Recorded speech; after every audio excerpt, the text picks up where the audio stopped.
Kabut asap di Singapura mencapai level tertinggi tahun ini. Kabut asap kiriman kebakaran lahan di Indonesia mengakibatkan kota di Singapura diselimuti oleh kabut.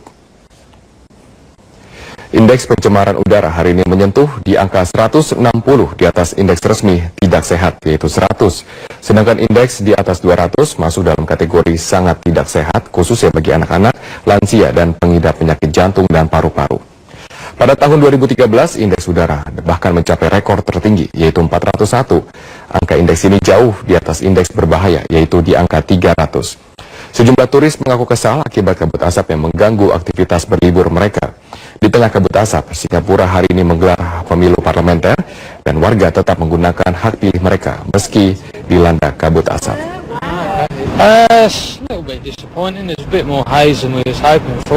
Sementara itu, Menteri Lingkungan Hidup dan Kehutanan Siti Nurbaya membenarkan Singapura menawarkan bantuan untuk menangani kabut asap di Pulau Sumatera yang mulai dirasakan dampaknya oleh Singapura. Namun ia menyatakan untuk saat ini bantuan tersebut belum terlalu diperlukan. Karena yang mereka mau kirim itu ada 3 pesawat, 2 atau 3 pesawat. Tadi Pak Panglima juga menyampaikan ternyata yang siap baru 1. Itu dan kita sudah punya 17 pesawat yang disebar di 5 provinsi, yang dari Kalteng ada juga turun ke Kalsel kadang-kadang untuk waterbombing dan untuk teknik modifikasi cuaca. Itu kita udah punya 17 dan akan ditambah lagi 3. Jadi kita punya 20 pesawat. Jadi kalau dibantu Singapura cuma 2, nggak terlalu make sense, dan kita memang sudah berupaya. Saya percaya bahwa kita bisa selesaikan itu. Yang paling penting adalah leadership-nya Bapak Gubernur. Sudah 3 hari ini kota Balikpapan, Kalimantan Timur diselimuti oleh kabut asap kiriman dari daerah lain. Hal ini diungkapkan oleh Kepala Badan Lingkungan Hidup BLH Kota Balikpapan, Suryanto. Suryanto juga mengimbau agar masyarakat segera melakukan langkah antisipatif terkait dengan kabut asap, seperti memakai masker dan mengurangi aktivitas di luar ruangan. Pihak BLH berencana akan berkoordinasi dengan Dinas Kesehatan Kota untuk menangani persoalan tentang kabut asap.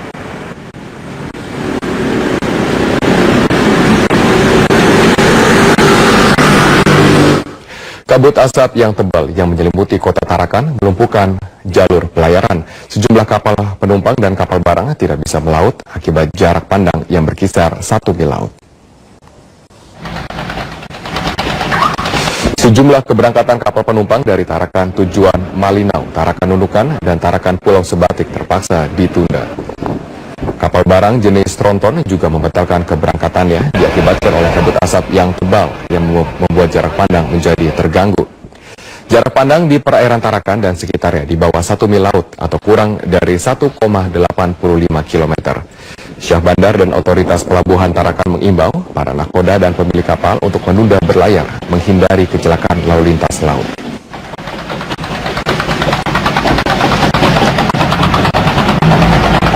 Data dari Dinas Kesehatan Kota Palembang mencatat pada bulan September menjadi bulan dengan penderita penyakit infeksi saluran pernapasan akut atau ISPA terbanyak. Sedangkan kabut asap yang masih terjadi di wilayah Pulau Sumatera dikhawatirkan akan menambah jumlah penderita ISPA di sana. Kita akan bergabung bersama rekan kami, Yarnas Foni, untuk informasi selengkapnya. Yarnas, tepatnya berapa peningkatan yang terjadi terkait dengan penyakit ISPA dan bagaimana cara Pemda setempat menanggulanginya? Ya Robert, sejak bulan Juli, Agustus, September biasanya rata-rata kenaikan di mana banyak warga masyarakat seperti di Kota Palembang, kenaikannya mencapai 4.000 warga yang terserang ISPA. Dan itu bisa dilihat setiap harinya di puskesmas makin banyak warga yang datang untuk membeli obat-obatan pernapasan. Dan total rata-rata yang kami dapatkan informasi pada bulan Juli kemarin ada sekitar 12.227 warga terserang ISPA.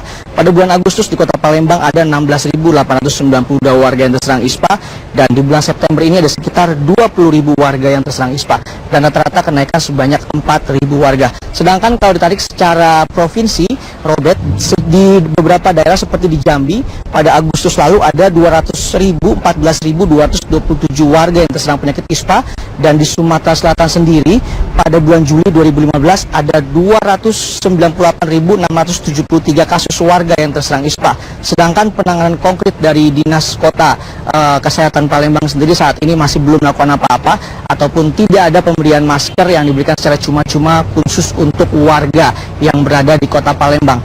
Dan selain itu juga saat ini selain sakit ISPA, saat ini cuaca di daerah Kota Palembang ini termasuk dalam cuaca yang ekstrim, dan kami juga masih menunggu kapankah turun hujan agar supaya titik-titik hujan ataupun dapat menghilangkan kabut asap. Berikut liputan dari Gadis Bianta. Menurut data Stasiun Klimatologi Kenten, saat ini Sumatera Selatan telah memasuki cuaca ekstrim. Suhu di Kota Palembang dan sekitarnya telah mencapai 36 derajat Celcius. Dan saat ini saya sudah bersama Bapak Muhammad Irdam, Koordinator BMKG Sumsel, untuk mengetahui lebih lengkapnya. Bapak, ini memang standarnya untuk masuk ke cuaca ekstrim ini berapa derajat Celcius, Pak? Baik, mau kami sampaikan bahwa 3 hari terakhir ini suhu udara di Palembang dan sekitarnya sudah mencapai 36 derajat Celcius. Itu artinya ekstrim ya. Yang dikatakan ekstrim pertama itu apabila suhu udara di atas 35 derajat Celcius, kemudian kelembapan udara di bawah 40%. Nah, kedua kriteria itu sekarang sudah dipenuhi. Jadi suhu udara 36 derajat Celcius, kemudian juga kelembapan udara sudah mencapai 40-1%. Artinya kering sekali untuk daerah Sumatera Selatan saat ini. Cuaca ekstrim ini akan diprediksi sampai kapan, Pak? Ini tentunya kita mengharapkan ada turunnya hujan ya. Yang turunnya hujan nanti tentunya akan berimbas, suhu udara akan turun, kemudian juga kelembapan udara akan lembab lagi, naik artinya. Itu kita prediksi akan terjadi baru pada dasarian 2 Oktober sampai dasarian 2 November 2015. Artinya akhir Oktober sampai dengan pertengahan November 2015 itu kita harapkan sudah membaik kembali ya. Itu awal musim penghujan ya untuk daerah Sumatera Selatan. Puncak hujan biasanya terjadi di daerah Sumatera Selatan Januari dan Maret. Puncak cuaca ekstrim ini? Ekstrim bulan Agustus dan September.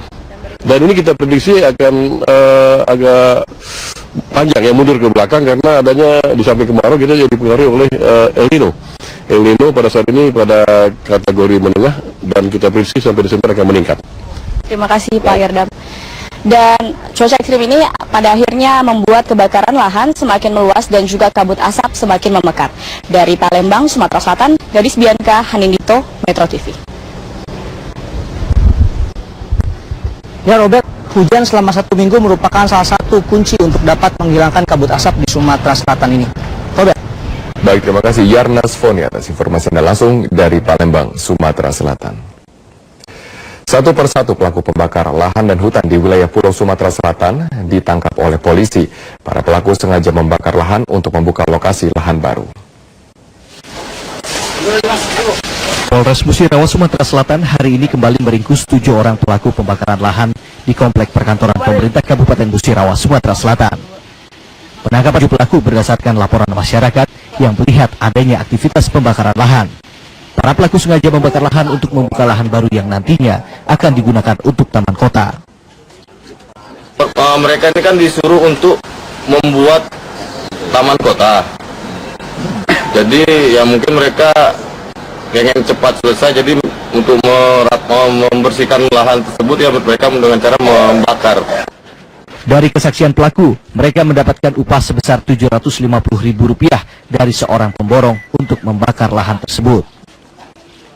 Di upah 750. Bukan keseluruhan. Itu gimana? Dia mau bikin taman gitu, dia bisa bikin taman ya. Terus kemudian dan ya dia nyuruh saya, kemudian saya ajak kawan ya. Kini polisi tengah mengejar siapa dalang dari pembakaran lahan di kawasan Pemkab Musirawas itu. Pembakaran hutan dan lahan tidak bisa dicegah akibat berubahnya wajah hutan menjadi perkebunan. Permasalahan lain adalah lemahnya penegakan hukum yang merupakan salah satu sebab dari berulangnya kebakaran lahan. Meski pemerintah telah mengatur batas wilayah pengelolaan lahan hutan. Batasan luas izin usaha pemanfaatan hutan kayu restorasi ekosistem. Itu tuh artinya gini, di dalam Permen HUT itu di waktu yang lalu tuh ada batas bahwa misalnya restorasi ekosistem hanya boleh misalnya paling banyak 50 sampai 100 ribu hektar. Undang-Undang Pembakaran Hutan memberi ancaman hingga 15 tahun penjara dan denda hingga 5 miliar rupiah kepada para pelaku yang sengaja membakar lahan. Undang-Undang Pembakaran Hutan juga memberikan sanksi hukum hingga 5 tahun penjara dan denda 1,5 miliar rupiah kepada mereka yang tidak sengaja membakar lahan. Tim Liputan Metro TV. Asosiasi Pengusaha Indonesia atau APindo mendukung pemberian sanksi pencabutan usaha terhadap 10 perusahaan yang diduga melakukan pembakaran lahan di wilayah Pulau Sumatera. Pemerintah harus tegas mengambil langkah tersebut untuk menghentikan pembakaran hutan dan lahan yang berakibat pada bencana kabut asap.